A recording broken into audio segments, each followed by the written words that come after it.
در سے تراوی در سے تراوی تراویح میں ہم نے قرآن سنا ہے، چلو اس کو سمجھیں یہ دل کی شفا ہے۔ الحمد للہ رب العالمین والصلاة والسلام علی سید الانبیاء والمرسلین، اما بعد فاعوذ باللہ من الشیطان الرجیم، بسم اللہ الرحمن الرحیم۔ الصلاة والسلام علیک یا رسول اللہ وعلی آلک واصحابک یا حبیب اللہ، الصلاة والسلام علیک یا نبی اللہ وعلی آلک واصحابک یا نور اللہ۔ الحمد للہ عز وجل، رمضان المبارک کے بابرکت مہینے میں ہمیں درس تراویح سننے کی سعادت حاصل ہو رہی ہے۔ آج بھی انشاءاللہ عز و جل 26ویں پارے کی کچھ آیات کی تفسیر سننے کی ہم سعادت حاصل کریں گے۔ اللہ رب العزت جل وعلا ہمیں قرآن مجید فرقان حمید کو صحیح سمجھنے کی توفیق عطا فرمائے۔ اس پارے کی جو پہلی صورت ہے وہ سورۃ الاحقاف ہے۔ اس میں چونکہ احقاف والوں کا واقعہ بیان کیا گیا ہے، اس وجہ سے اس کو سورۃ الاحقاف یہ کہا جاتا ہے۔ اس سورت کی ابتدا میں اللہ تبارک و تعالی نے پہلے تو حروف مقطعات میں سے ایک حرف حامیم یہ بیان فرمایا، یعنی حروف مقطعات ہیں، اور حروف مقطعات یہ وہ حروف ہوتے ہیں جو صورتوں کی ابتدا کے اندر ذکر کیے گئے ہوتے ہیں بعض صورتوں کی ابتدا میں۔ اس کا معنی اللہ اور اس کا رسول ہی بہتر جانتے ہیں، لغت عربی کے اندر اس کا معنی موجود نہیں ہے۔ ہاں، نبی پاک صلی اللہ علیہ وسلم کی بارگاہ سے بعض اوقات جو اس امت کی کبار اولیاء ہوتے ہیں ان کو اس کا معنی بیان کر دیا جاتا ہے۔ اس سورت کی ابتدا میں اللہ تبارک و تعالی نے اپنی قدرت کاملہ، قدرت باہرہ کا ذکر فرمایا کہ وہ کس قدر واضح قدرت والا ہے، کس قدر غالب ہے۔ زمین و آسمان کا بنانے والا وہی ہے، اور زمین و آسمان کو اس نے بالکل حق کے ساتھ اور ایک مخصوص مدت تک کے لیے بنایا ہے۔ زمین ہو یا آسمان ہو یا زمین و آسمان کی مخلوق ہو، ان تمام کو اس نے حق کے ساتھ بنایا اور ایک مخصوص مدت تک کے لیے بنایا۔ اور پھر اس کے بعد اللہ جل شانہ نے نبی پاک صلی اللہ علیہ وسلم سے یہ ارشاد فرمایا، قل ارأیتم ما تدعون من دون اللہ ارونی ماذا خلقوا من الارض ام لهم شرک فی السماوات ایتونی بکتاب من قبل هذا او اثارت من علم ان کنتم صادقین۔ یعنی اے محبوبہ فرمائیے، بھلا بتاؤ تو کہ اللہ کے سوا جن کی تم عبادت کرتے ہو، مجھے ذرا دکھاؤ کہ انہوں نے زمین کا کون سا ذرہ بنایا ہے یا آسمانوں میں ان کا کوئی حصہ ہے۔ میرے پاس اس سے پہلے کی کوئی کتاب یا کچھ بچا کھچا علم ہی لے آؤ اگر تم سچے ہو۔ مشرکین مکہ اللہ تبارک و تعالیٰ کے علاوہ بتوں کی عبادت کیا کرتے تھے اور ان بتوں کو اپنا معبود سمجھا کرتے تھے۔ اللہ تبارک و تعالیٰ نے قرآن مجید فرقان حمید میں کئی مقامات پر ان کی بتوں کی بے بسی کو بیان کیا ہے، اور اپنی عبادت کی طرف اور اپنے ہی معبود برحق ہونے پر اللہ پاک نے کئی دلائل بیان کیے ہیں۔ ان میں سے ایک بات یہ بیان کی کہ یہ زمین و آسمان جن کی وسعتیں تم دیکھ رہے ہو، ان کے درمیان جو مخلوق ہے، جو اللہ نے تمہارے لیے منفعتیں پیدا کی ہیں، جو اشیاء پیدا کی ہیں، جو چیزیں پیدا کی ہیں، ان تمام چیزوں کو بنانے والی ذات اللہ پاک کی ہے۔ ذرا بتاؤ تو صحیح، کون سی ایسی تمہارے پاس دلیل ہے کہ فلاں چیز کو کسی بت نے بنایا ہو، اس بت نے بنایا کہ جس کو تم اپنے ہاتھوں سے بناتے ہو؟ تو جب وہ بت اس قدر عاجز ہیں تو تم ان کی عبادت کیسے کر سکتے ہو؟ عبادت کے لائق صرف اللہ جل شانہ کی ہے۔ پھر اس کے بعد اللہ پاک ارشاد فرماتا ہے کہ وَمَنْ أَضَلُّ مِمَّنْ يَدْعُو مِن دُونِ اللَّهِ مَن لَا يَسْتَجِيبُ لَهُ إِلَى يَوْمِ الْقِيَامَةِ وَهُمْ عَن دُعَائِهِمْ غَافِلُونَ، کہ اس سے بڑھ کر گمراہ کون جو اللہ کی بجائے ان بتوں کی عبادت کرے جو قیامت تک اس کی نہ سنیں گے اور وہ ان کی پوجا سے، ان کی عبادت سے بے خبر ہیں۔ یعنی مشرکین مکہ کو پھر جھنجھوڑا جا رہا ہے کہ تم جن بتوں کی عبادت کرتے ہو یہ بت وہ ہیں کہ جو قیامت تک کوئی بات سن بھی نہیں سکتے، تمہاری باتوں کا کوئی جواب دے بھی نہیں سکتے، بلکہ وہ تو تمہاری عبادت سے بھی غافل ہیں۔ یہ یاد رہے کہ قرآن مجید فرقان حمید میں جہاں پر بھی یدعون تدعون کے الفاظ آئے ہیں تو مفسرین کی جو تفاسیر ہیں عربی زبان میں آپ اٹھا کے دیکھ لیں، کوئی بھی تفسیر دیکھ لیں، تفسیر کبیر دیکھ لیں، تفسیر ابن کثیر دیکھ لیں، یا تفسیر روح المعانی دیکھ لیں، تفسیر روح البیان دیکھ لیں، مختلف جو تفاسیر بڑی بڑی لکھی گئی ہیں، مختلف ائمہ مفسرین نے، ائمہ محدثین نے جو اس کی شرح کی ہیں، تفسیریں کی ہیں، تو آپ دیکھیں گے کہ وہاں پر یدعون کی یہ تفسیر کرتے ہیں یعبدون، تدعون کی تفسیر کرتے ہیں تعبدون۔ یعنی یہ جو لفظ ہے جس کو بعض لوگ پکارنے کے معنی میں اس طرح لیتے ہیں کہ اولیاء کو پکارنا، یہ بھی اس آیت کے تحت آتا ہے، یہ ان کی بہت بڑی غلطی ہے۔ اول غلطی تو اس کے اندر یہ ہے کہ یہ مشرکین مکہ کوئی پکار ہی کے قائل نہیں تھے، یہ ان بتوں کو اپنا معبود سمجھا کرتے تھے، ان کی عبادت کیا کرتے تھے، اور مومن جو ہوتا ہے وہ کبھی بھی اللہ کے علاوہ کسی کی عبادت نہیں کرتا۔ تو اس کو یا رسول اللہ کہنے پر منطبق کر دینا یا غوث کہنے پر منطبق کر دینا کہ اس آیت کے امپلیمنٹ جو ہے ان نعروں پر بھی ہوگا، یہ بہت بڑا ظلم ہے۔ صحیح بخاری شریف میں سیدنا عبداللہ بن عمر رضی اللہ عنہما کا یہ نظریہ موجود ہے کہ آپ کے بارے میں فرمایا کہ آپ خوارج کو زمین کی بدترین مخلوق قرار دیتے تھے، اس لیے کہ وہ بتوں کے بارے میں نازل ہونے والی آیتوں کو مومنین کے اوپر، مسلمانوں کے اوپر فٹ کر دیا کرتے تھے۔ تو یہ آیتیں بتوں کے بارے میں نازل ہوئیں، اور بتوں کو بھی مشرکین یہ پوجا کرتے تھے، مومن مسلمان کبھی بھی اس طرح نہیں کرتا۔ اب اس پہ ایک دلیل یہ دیکھیے کہ یہ جو پکار کا لفظ دعا یدعو کے جو الفاظ ہیں، پہلے آیت میں فرمایا کہ وَمَنْ أَضَلُّ مِمَّنْ يَدْعُو، اس سے بڑھ کر گمراہ کون کہ جو اس کو پکارے، یا پکار کے معنی یہاں پر عبادت، کہ اس کی عبادت کرے، کہ جو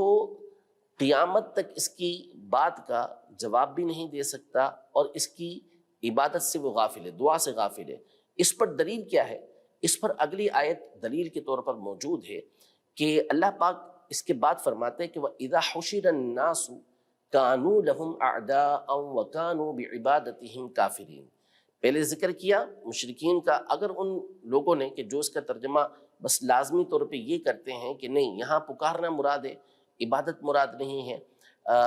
اگر انہی کے ترجمے پہ رکھا جائے تو اگلی آیت میں اللہ تبارک و تعالیٰ ارشاد فرما رہا ہے کہ جب لوگوں کو اٹھایا جائے گا تو یہ جو بت ہوں گے یہ ان لوگوں کے دشمن ہوں گے، وَكَانُوا بِعِبَادَتِهِمْ كَافِرِينَ، اور ان لوگوں نے جو ان بتوں کی عبادت کی ہوگی اس کا یہ بت انکار کرنے والے ہوں۔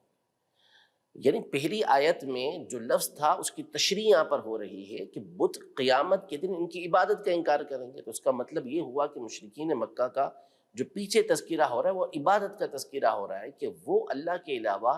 کسی اور کی عبادت کرتے ہیں، اور قیامت کے دن ان کو پتہ چل جائے گا کہ جن کی عبادت کر رہے ہیں وہی ان کی عبادت سے غافل بھی ہیں، انکار بھی کرنے والے ہیں، اور پھر ان کے سخت دشمن بھی وہ ہو چکے ہوں گے۔ تو اس لیے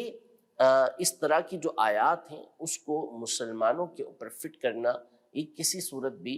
جائز نہیں ہے، بالکل یہ ایک ظلم ہے کہ کسی مسلمان کو مشرک قرار دے دینا۔ شرک نام ہے اللہ تبارک و تعالیٰ کے علاوہ کسی اور کی عبادت کرنے کا، یا کسی اور کو اللہ تبارک و تعالیٰ کی مثل سمجھنا، اللہ تبارک و تعالیٰ کی طرح سمجھنا، یہ وہ کام ہے کہ جو بندے کو دائرہ اسلام سے خارج کر کے شرک میں داخل کر دیتا ہے۔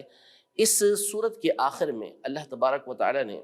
نبی کریم صلی اللہ تعالیٰ علیہ وآلہ وسلم کو ایک حکم دیا، فرمایا فَاصْبِرْ کما صبر اولو العزم من الرسل ولا تستعجل لهم. یعنی یہاں سے نبی محترم صلی اللہ علیہ وسلم کو جو کفار کی طرف سے پہنچنے والی اذیتیں تھیں ان پر ایک تو صبر کی نصیحت کی جا رہی ہے، اور پھر اس کے بعد آپ صلی اللہ تعالیٰ علیہ وآلہ وسلم کو یہ ارشاد فرمایا جا رہا ہے کہ آپ صبر ویسے ہی کریں جیسے آپ سے پہلے ہمت والے رسولوں نے صبر کیا تھا، کیونکہ آپ صلی اللہ تعالیٰ علیہ وآلہ وسلم انہی اولو العزم رسولوں میں سے ایک ہیں۔ اب وہ اولو العزم رسول کون ہیں کہ جن کے طریقہ کار پر نبی پاک صلی اللہ علیہ وسلم کو رہنے کا یہ حکم ارشاد فرمایا جا رہا ہے۔ آپ علیہ السلام پہلے سے اسی پر تھے، لیکن اس کے ساتھ رہنے کا جو حکم ارشاد فرمایا جا رہا ہے تو اس سے کون مراد ہے، اس حوالے سے تفسیر صراط الجنان میں مذکور ہے کہ یوں تو سبھی انبیاء و مرسلین علیہم السلام ہمت والے ہیں، یعنی عزم والے ہیں، اور سبھی نے راہ حق میں آنے والی تکالیف پر ہمت و صبر کا شاندار مظاہرہ کیا۔ البتہ ان کی مقدس جماعت میں سے 5 رسول ایسے ہیں جن کا راہ حق میں صبر اور مجاہدہ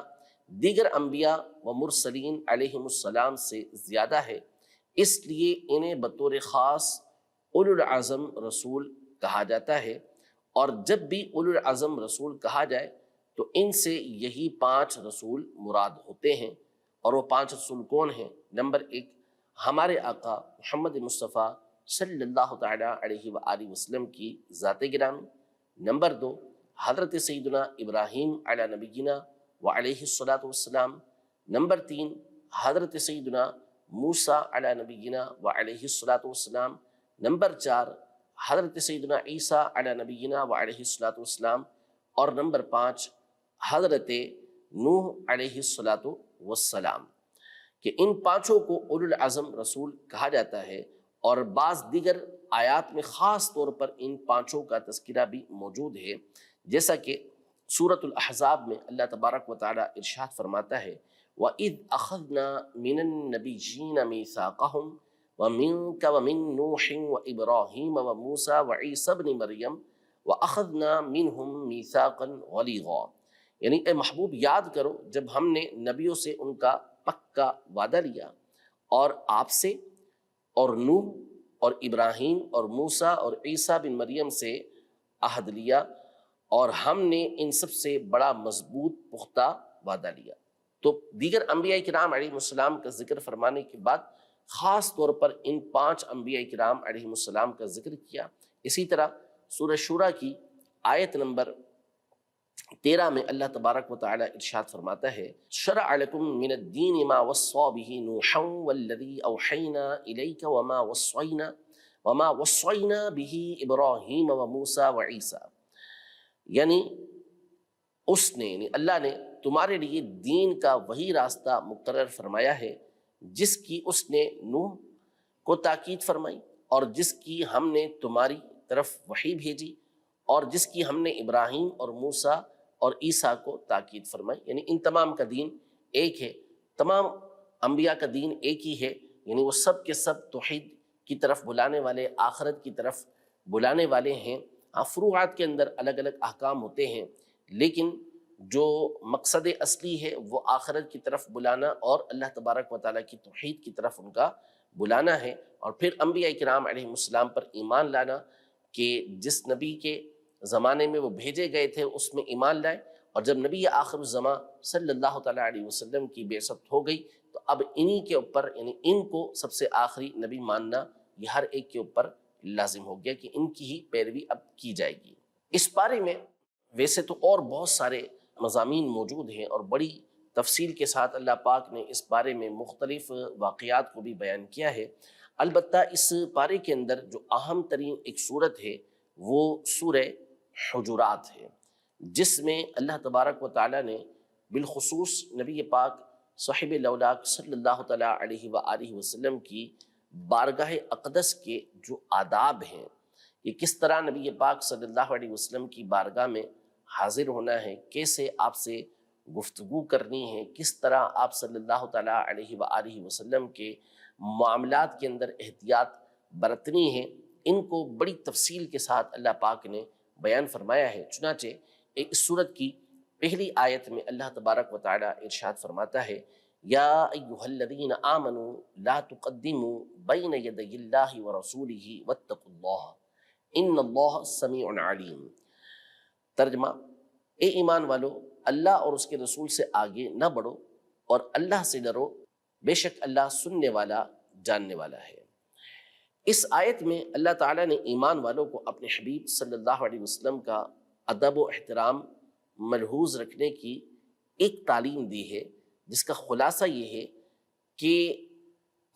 جو ایمان والے ہیں ان کو نبی پاک صلی اللہ علیہ وسلم کی اجازت کے بغیر کسی قول اور فعل میں اصلاً ان سے آگے نہ بڑھنا یہ لازم ہے، کیونکہ یہ آگے بڑھنا رسول کریم صلی اللہ تعالیٰ علیہ وآلہ وسلم کے ادب و احترام کے خلاف ہے، جبکہ بارگاہ رسالت میں نیاز مندی اور آداب کا لحاظ رکھنا لازم ہے۔ لہذا ہر معاملے کے اندر اس بات میں احتیاط برتنی ضروری ہے کہ نبی پاک صلی اللہ تعالیٰ علیہ وآلہ وسلم سے آگے نہ بڑھا جائے بلکہ آپ کی اذن سے وہ کام کیا جائے۔ یہ جو آیت مبارکہ نازل ہوئی،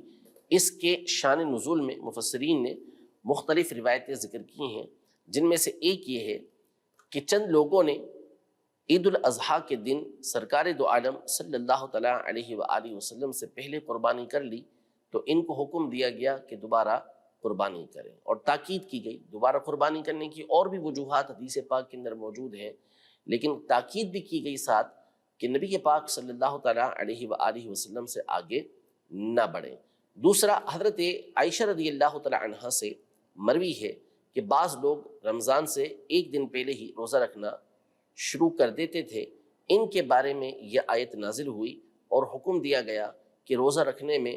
اپنے نبی کریم صلی اللہ تعالیٰ علیہ وآلہ وسلم سے آگے نہ بڑھو۔ یہاں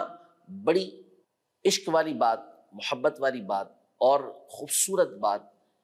حکیم الامت مفتی احمد یار خان نعیمی رحمۃ اللہ تعالیٰ علیہ نے ارشاد فرمائی۔ چنانچہ ارشاد فرماتے ہیں اپنی کتاب شان حبیب الرحمن میں کہ اس آیت کا شان نزول کچھ بھی ہو مگر یہ حکم سب کو عام ہے، یعنی کسی بات میں،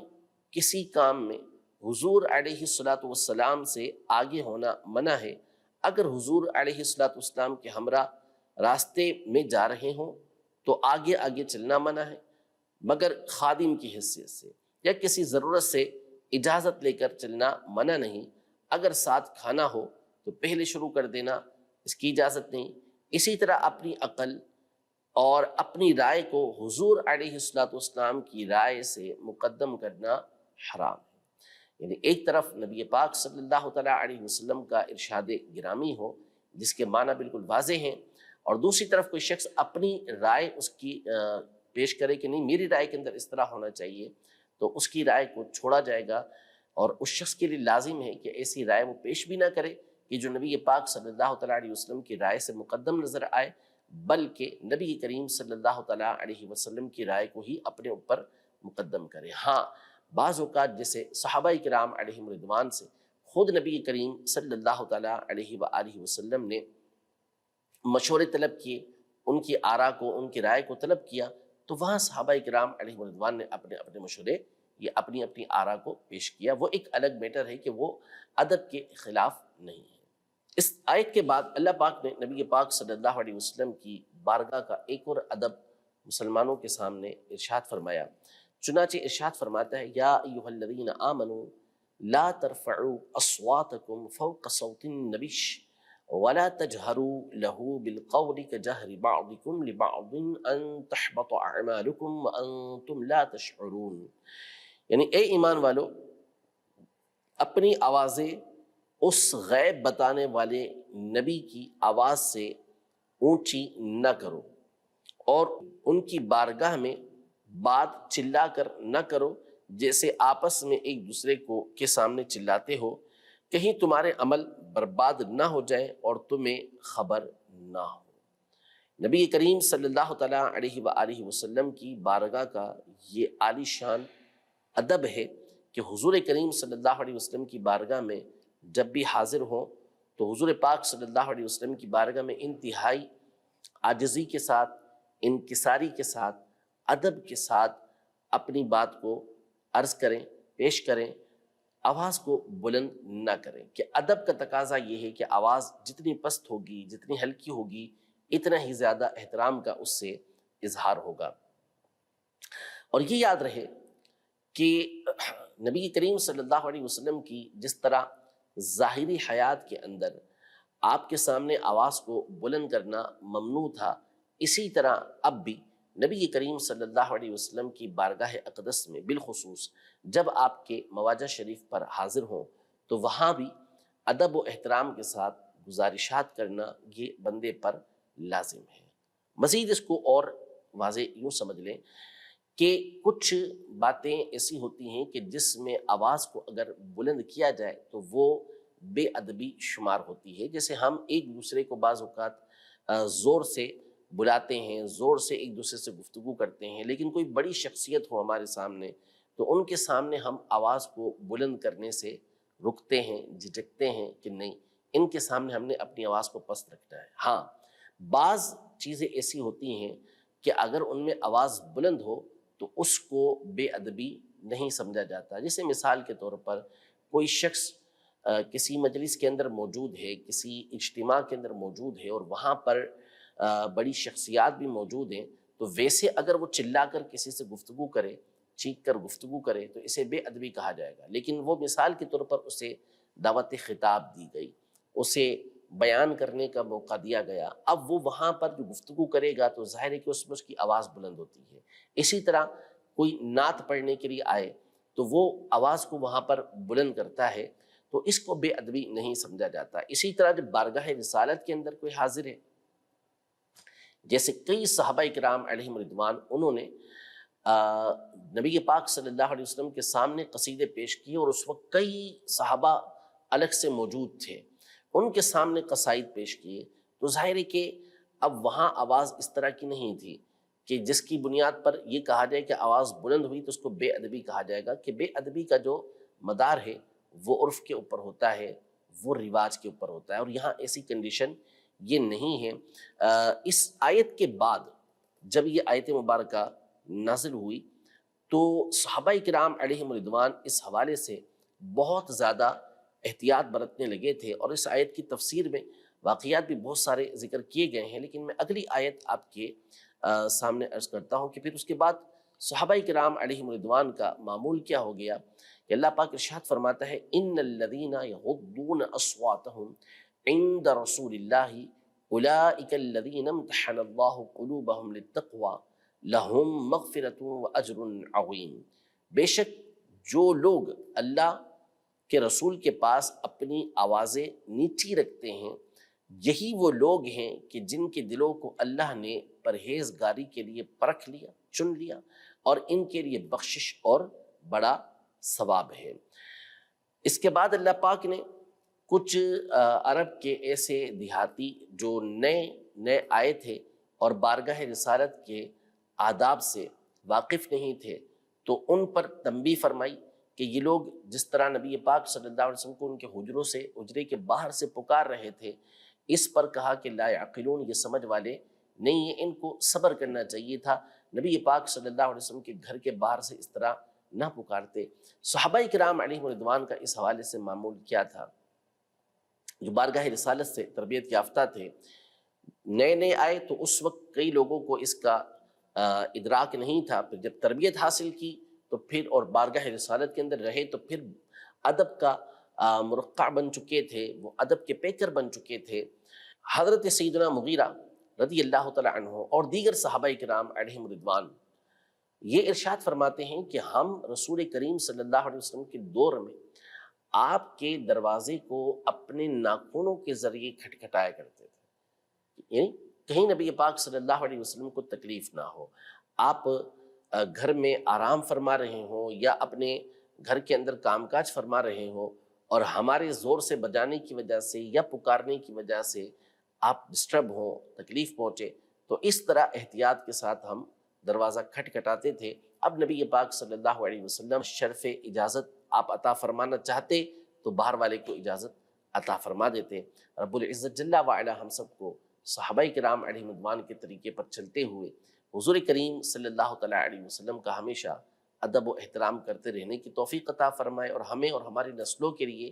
یہ جو ادب ہے ہمیشہ لمحہ بلمحہ بڑھتا ہوا نصیب فرمائے. آمین بجاہ النبی الامین صلی اللہ تعالیٰ علیہ وآلہ وسلم. درس تراوی درس تراوی تراویح میں ہم نے قرآن سنا ہے، چلو اس کو سمجھیں یہ دل کی شفا ہے.